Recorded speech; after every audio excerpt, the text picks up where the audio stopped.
Hi guys, ten സ്റ്റുഡൻസിൻ്റെ പുതിയ വീഡിയോയ്ക്ക് എല്ലാവർക്കും സ്വാഗതം. അപ്പോൾ നമ്മൾ കുറച്ചായി ഒരു ഫുഡൊക്കെ ഉണ്ടാക്കുന്ന വീഡിയോ ഇട്ടിട്ട്, അപ്പോൾ നമുക്ക് ഇന്നൊരു അങ്ങനത്തെ വീഡിയോ ഇടാം.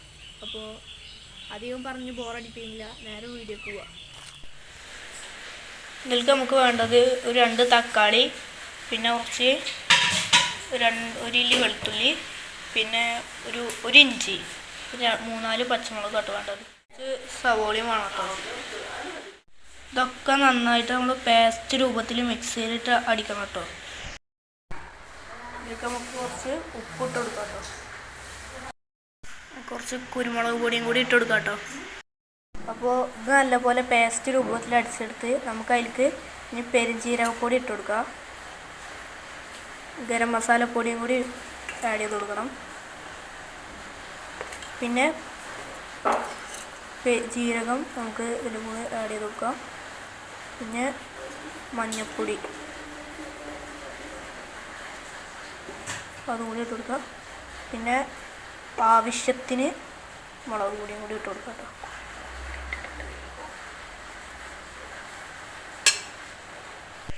അപ്പോഴേ നമ്മൾ മസാലയൊക്കെ അടിപൊളിയായിട്ട് അടിച്ചെടുക്കുന്നുണ്ട്.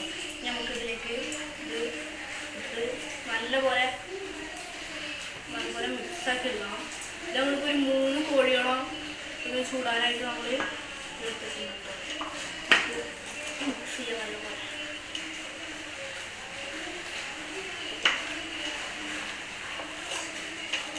വേണമെങ്കിൽ കുറച്ച് ഫുഡ് കളർ കൂടി ചേർത്ത് കൊടുക്കണം.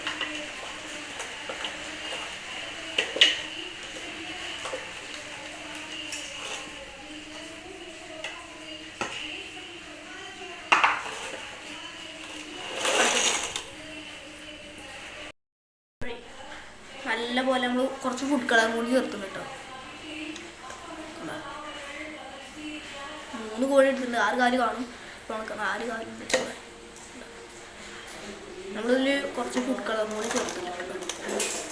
ഇനി നമുക്ക് ഇതിനെ കുറച്ച് നേരം റെസ്റ്റ് ചെയ്യാൻ വെക്കണം. നല്ല അടച്ച് വെച്ചിട്ട് റെസ്റ്റ് ചെയ്യാൻ വെക്കണം കേട്ടോ. അപ്പോൾ നമ്മൾ ചിക്കൻ ചൂടാനുള്ള അടുപ്പൊക്കെ നമ്മൾ സെറ്റാക്കിയിട്ടുണ്ട് കേട്ടോ. 4 പുറം ഇഷ്ടിക കല്ലൊക്കെ വെച്ച് നമ്മൾ ചിരട്ടൊക്കെ അതിൻ്റെ ഉള്ളിലിട്ട് നമ്മൾ പിന്നെ ആ ഗ്രില്ല് ഇരിക്കാൻ പാകത്തിന് കൃത്യമായിട്ടാട്ടോ നമ്മൾ അതിലേക്ക് വെച്ചേക്കണേ. ഇനി ആ ചിരട്ട കത്തിച്ച് കനലാക്കണം കേട്ടോ. ഈ ചിരട്ട മാത്രമല്ല, കുറച്ചും കൂടി ചിരട്ട ഇട്ട് നമുക്ക് ശരിയാക്കി കനലാക്കി ഇടണം. പാകത്തിനുള്ള കനലാക്കി ഇടണം. അങ്ങനെ അതാ നമ്മുടെ അടുപ്പൊക്കെ സെറ്റായിട്ടോ. നമ്മൾ റെസ്റ്റിന് വെച്ച ചിക്കനൊക്കെ അടിപൊളിയായിട്ട് സെറ്റായിട്ടുണ്ടായിരുന്നു. നമ്മൾ കനലും പാകത്തിനാക്കി. നമ്മൾ ഒരു സൈഡ് വെക്കുമ്പോൾ മറ്റേ സൈഡ് കരിയാതെ നോക്കണം കേട്ടോ. ഈ പെട്ടെന്ന് തീ ആളി കത്തരുത്. അപ്പോഴേ നമുക്ക് ചിക്കനൊക്കെ ചുട്ട് കഴിഞ്ഞു കേട്ടോ. ഇപ്പോൾ നമ്മൾ അതിലേക്ക് മയോണൈസും കുബൂസൊക്കെ ഉണ്ടാക്കിയില്ലേ. അപ്പോൾ വീഡിയോ ഇഷ്ടപ്പെട്ട ലൈക്ക് ചെയ്യാനും ഷെയർ ചെയ്യാനും സബ്സ്ക്രൈബ് ചെയ്യാനും മറക്കല്ലേ. അപ്പോൾ ഇനിയും ഇങ്ങനത്തെ വീഡിയോസ് വരുന്നതാവും. അതുവരെക്കും ബൈ.